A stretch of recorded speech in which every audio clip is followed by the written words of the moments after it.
नमस्कार दोस्तों, कैसे हैं आप लोग। खेसारी लाल यादव का एक बहुत ही बवाल गाना रिलीज हुआ है दोस्तों, अभी अभी शिव शक्ति फिल्म पर, जिस गाना का बोल है मेन गेट बंड बड़ुए। जी हाँ दोस्तों, बहुत ही बवाल गाना है। और आप लोग के बता दें कि इस गाना का म्यूजिक श्याम सुंदर जी दिए हैं और गाना अखिलेश कश्यप जी लिखे हैं। बहुत ही बवाल गाना है दोस्तों, और इसका वीडियो रिलीज कर दिया गया है शिव शक्ति फिल्म पे। और साथ में अंतरा सिंह प्रियंका गाई है, फीमेल सिंगर। बहुत ही बवाल वीडियो है दोस्तों, अगर आप लोग अभी तक नहीं देखें तो एक बार जाकर जरूर देखें शिव शक्ति फिल्म पर। और अभी यूट्यूब हैंग कर गया है दोस्तों, अभी व्यू अपडेट नहीं कर रहा है। इसका 2 घंटा चल रहा है और 3,65,000 व्यूज इसका गया है।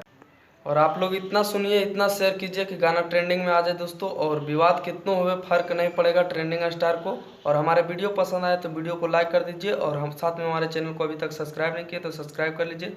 इसी टाइप का वीडियो इस चैनल पर मिलता रहेगा दोस्तों। धन्यवाद दोस्तों, फिर मिलेंगे अगले बवाल खबर के साथ।